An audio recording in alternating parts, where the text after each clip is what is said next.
All right, so I used to live both in San Francisco and in Providence. So that meant that I flew back and forth across the nation all the time at very slow speeds. Why was I being held back by the sound barrier when we cracked that decades and decades ago as a species?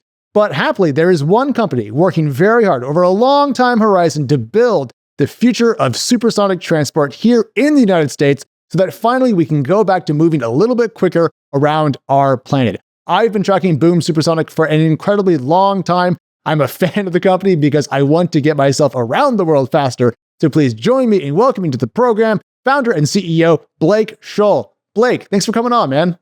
Thanks for having me, Alex. You were last on TWiST, I think it was September of 2024. So thanks for coming back. But the most important thing is, since we last spoke to you, you and your test plane, I should say, broke the sound barrier. So I know it's a couple months back, but tell us about how that went down and if the test met all of your company's expectations. It was really just an epic day, and one for me personally that I'd worked for more than a decade. So we broke the sound barrier above the Mojave Desert in the same hallowed airspace that Chuck Yeager did for the very first time. What was the year on that Chuck Yeager flight? Because I think that matters. 1947, October 12th, 1947. It's been a minute, so to speak. It's been a minute. And there were two really important things with that test flight, really three. One is it was the first time it had been done outside of a government or military. Mm-hmm. It was also the first time that we flown a supersonic jet made out of airliner-ready technology. And last but not least, although we didn't announce it that day,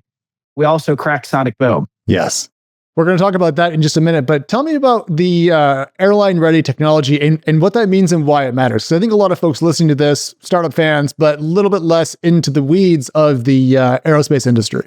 Yeah, well, we, of course, had a supersonic passenger plane before. It's called Concorde. It first flew in 1969, the same year as the moon landing. And isn't it interesting? 1969, we could go to the moon. 1969, we could break the sound barrier as passengers. 2025, we can't do either of those things. We actually went backwards, which is a whole other thing we can talk about. Yeah. But we're going to fix that.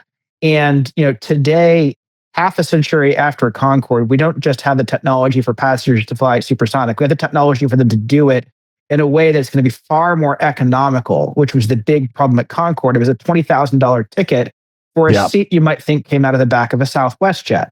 With Overture version 1, which is the scaled up version of our XB-1 airplane, it will be more like flying business class. So think round trip across the Atlantic, 3.5 hours each way, $5,000 round trip, which is not yet for everybody, but a lot of people already pay that or more in business class today. Absolutely. So if you're already paying that much, you can take a faster plane with, according to you, a similar level of comfort once we get Overture built. That's right. I mean, it'll be a really nice seat, much nicer than was on Concorde. The one thing it won't do is go fully flat, because in a 3.5 hour flight, you sleep in a much better bed than you'd have on any airplane at your home before you have to leave. So you want a nice size seat. It'll be something nicer than what you'd find in domestic first class, and at twice the speed of any other jet today. It's kind of funny when you put it like that, because when the A380, the Airbus supergiant jet, was being put together and put out back in the day, bit of a boondoggle in retrospect, but there were talks of like having showers on board and bars on board, but that's only because you're stuck there for so long. How much comfort do you need if you're going to get there as fast as you possibly can? So I like to hear that. I think that's the thing people don't appreciate is like the amount of space you want in transportation is inversely proportional to how long it takes. Like if you're on a boat going across an ocean, you have a suite, and it is a hotel room on a boat, right? If you had a literal transporter beam, you don't sit down. So, and everything else is...